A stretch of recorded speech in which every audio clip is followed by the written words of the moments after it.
No, don't do that. Whatever you do, do not ring him and do not text him. No. Look, I'll tell you what to do. Come round here. I'll give you something to eat. You'll feel a lot better. Okay, come now. I think you may have got the picture there.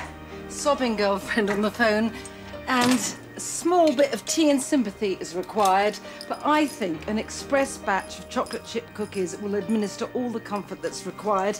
Better go out and get the supplies before she comes round.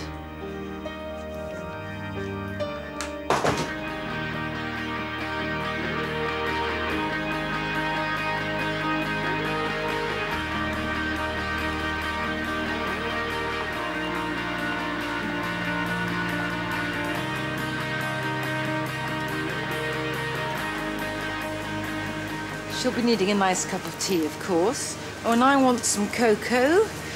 Everything else for the cookies I've got at home. Oh, no, there is one other thing I'll be needing. From the sound of her on the phone, I'll be needing this box of tissues. So she's looked after, and I've got a short burst of therapeutic baking.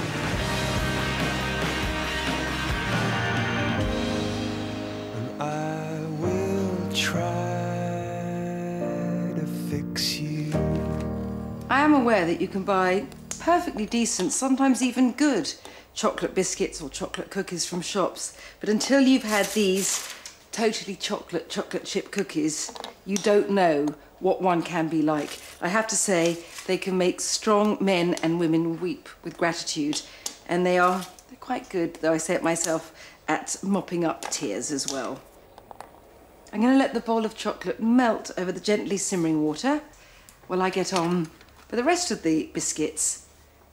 I've got 125 grams of soft unsalted butter, and I want another 125 grams of sugar, and I'm splitting that up into 75 grams of soft light brown sugar for fudginess and 50 grams of regular sugar. And while that's mixing, I shall get on with the dry ingredients. I need 150 grams of plain flour, 30 grams of cocoa, a teaspoon of bicarbonate of soda. Don't heap it, otherwise you'll get a bit of soapiness. And half a teaspoon of salt. This is the only time, really, I use the free-flowing salt. That is gorgeous, glossy and melted. So let's take it out now, it can cool for a sec. Bit of vanilla, about a teaspoon, quite a lot really, into the butter and sugar. And now I'm going to scrape this molten lake of chocolate into the creamed sugar and butter.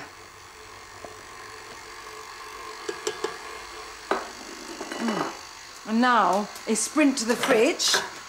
It's the only exercise you'll ever see me taking. And one cold egg. Just crack it in. Now this is quite odd for baking when normally you have everything at room temperature.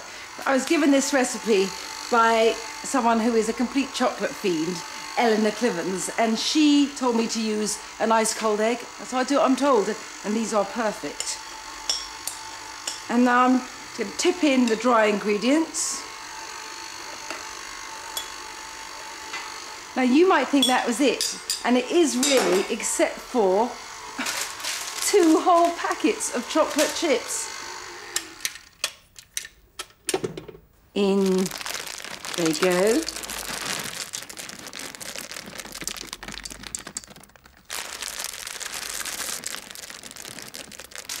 It's mixed by hand, there's no need to get the heavy machinery out.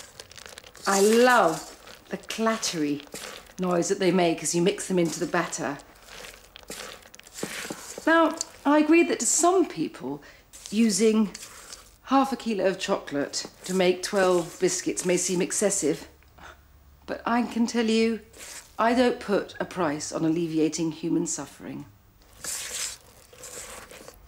I dip an ice cream scoop in so, rather like bricklaying, I smooth out the top and then release each mounded cookie in the tin.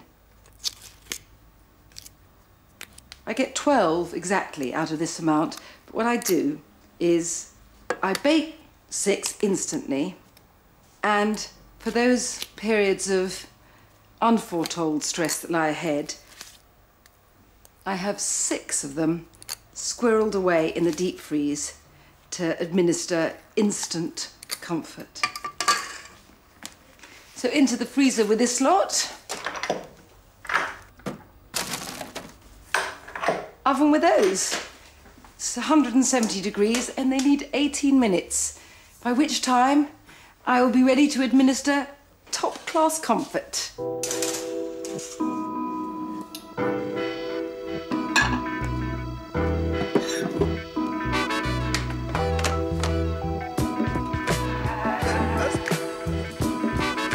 Beautiful. I'm not going to say anything. You know what I thought of him. Anyway, these do all the talking you need. Thank you.